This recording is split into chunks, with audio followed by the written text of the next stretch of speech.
بسم اللہ الرحمن الرحیم۔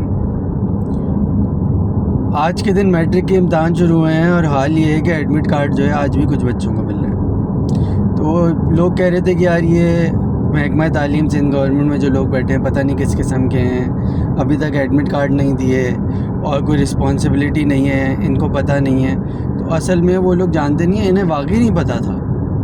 کیونکہ یہ لوگ اس سے پہلے اس سندھ کے دارالخلافے کے سے پہلے جن شہروں سے آئے ہیں وہاں تو ایڈمٹ کارڈ نہیں چاہیے ہوتا آپ کو۔ اچھا، اب کوئی یہ پوچھ رہے ہیں، مطلب ان کے پاس سوال ہے، یہ کہہ رہے ہیں کہ یہ جو کراچی ہے اس کے بچوں کو ایڈمٹ کارڈ کیوں چاہیے؟ تو وہ لوگ بتا رہے ہیں کہ بھائی ایڈمٹ کارڈ اس لیے چاہیے تاکہ وہ پیپر دیں، پیپر دے کے پاس ہو کے آگے جائیں۔ تو کہتے ہیں نہیں، ایڈمٹ کارڈ اور پیپر دینے کا پاس ہونے سے کیا تعلق ہے؟ وہ حیران ہے اس بات پر، کہہ رہے ہیں کہ یار اگر آپ نے پاس ہونا ہے تو ایڈمٹ کارڈ پیپر چھوڑیں، ہم بیٹھے نا، ہم سے بات کریں آ کے، اور اگر اور آپ کی بات ہو جاتی ہے تو آپ ہمیں بتائیں آپ کو کتنی پرسنٹیج چاہیے۔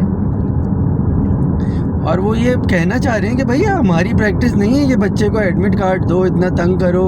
اس کو پیپر میں بٹھاؤ، مزید تنگ کرو، پھر اس کو پاس کراؤ، بلکہ وہ یہ کہہ رہے ہیں کہ بھائی ہمیں تو جس کو پاس نہیں کرنا ہوتا نا، جس سے ہماری بات چیت نہیں ہو پاتی تھی، اس کو ہم ایڈمٹ کارڈ دے دیتے تھے اور کہتے تھے چل بیٹا جا تو پیپر دے، ہم سے بات نہیں کر رہا نا، اب دیکھ تو پیپر دے جا کے۔ تو وہ یہ حیران ہیں، وہ یہ کہہ رہے ہیں کہ یار ہم آ گئے ہیں یہاں پہ، ہم یہاں بیٹھے ہیں، ہم سے بات کرو تو آپ کا یہ مسئلہ حل ہو جائے گا۔ اب یہاں کے بچے بھی حیران ہیں، کیونکہ یہ تو پہلی دفعہ دوسری دفعہ ان کے ساتھ ہو رہا ہے۔ وہ تو ان کو تو یہی پریکٹس تھی کہ بھئی ایڈمٹ کارڈ ملے گا، بہت سخت محنت کریں گے اور پھر پاس ہونے کی کوشش کریں گے، پھر کوئی 70-75% پاس ہوں گے۔ تو وہ بھی حیران ہیں، وہ کہہ رہے ہیں کہ یار یہ ہم نہیں سمجھ پا رہے آپ کیا کہنا چاہ رہے ہیں، اور سندھ میں جو محکمہ تعلیم ہے وہ کہہ رہا ہے کہ بھائی ہم نہیں سمجھ پا رہے کہ آپ کیا کہنا چاہ رہے ہیں، آپ کو ایڈمٹ کارڈ کیوں چاہیے، مطلب ایڈمٹ کارڈ سے ہوگا کیا آپ کا؟ وہ بچہ کہہ رہا ہے کہ یار میں جا کے ایگزام میں بیٹھوں گا۔ تو کہہ رہے ہیں یار آپ ایگزام میں بیٹھ کے کیا فیل ہونا چاہ رہے ہیں، ایگزام میں کیوں بیٹھنا ہے آپ کو؟ اب وہ راستہ پوچھ رہا ہے، تو بھائی راستہ ان کے پاس یہ ہے کہ آپ ایڈمٹ کارڈ چھوڑو، پیپر چھوڑو،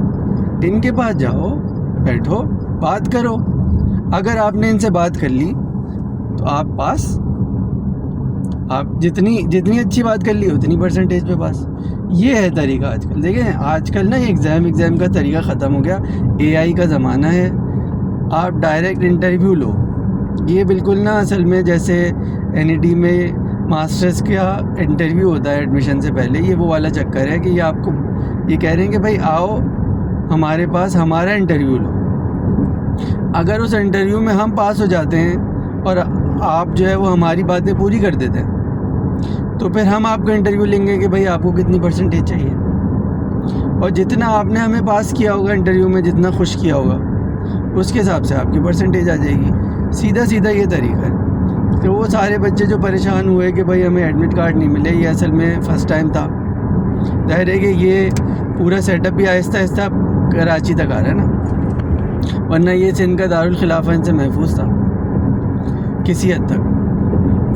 اس کے علاوہ آپ دیکھیں نا، اس کراچی میں پاسنگ پرسنٹیج اگر تھی کہ بچے 75% بچے، 60% بچے پاس ہو رہے ہیں، تو وہاں 80-90% پاس ہوتے تھے۔ اس کی یہی وجہ تھی کہ ان کے یہاں یہ فضول پریکٹسز نہیں تھیں کہ وہ جا کے سندھ گورنمنٹ کے آفیشلز کو ان کی نیند سے، ان کی پکنک سے، ان کے ورلڈ ٹور سے تنگ کر کے واپس بلائیں اور کہیں کہ بھائی ہمیں ایڈمٹ کارڈ دے دو۔ یہ سب نہیں کرتے تھے، وہ بچے اتنے بد تہذیب نہیں ہیں، وہ ڈائریکٹ جا کے وہاں بات ہو جاتی تھی، اور جب بات ہو جاتی تھی تو وہ پاس ہو جاتے تھے، اور بس اتنا سا چکر تھا۔ اب یہ ایک عجیب سے بد تہذیب بچے ان کے متھے لگے، وہ کہتے ہیں یار ہمیں ایڈمٹ کارڈ دو، ہم جا کے پیپر دیں گے، ارے بھائی واہ، اور پیپر دے کے پاس ہوں گے۔ یہ حیرانی وہاں چل رہی ہے۔ تو اصل میں انہوں نے ایک شعر کا غلط مطلب لے لیا ہے کہ اونچے ناموں کی تختیاں جلا دینا، ظلم کرنے والوں کی وردیاں جلا دینا، در بدر بھٹکنا کیا دفتروں کے جنگل میں، بیلچے اٹھا لینا، ڈگریاں جلا دینا۔ تو انہوں نے کہا ڈگریاں جلا دو، بس تباہ کرو اس کو، یہ کوئی فائدے کی چیز نہیں ہے، ہم سے آگے بات کرو، باقی ساری چیزیں سیٹل ہو جائیں گی۔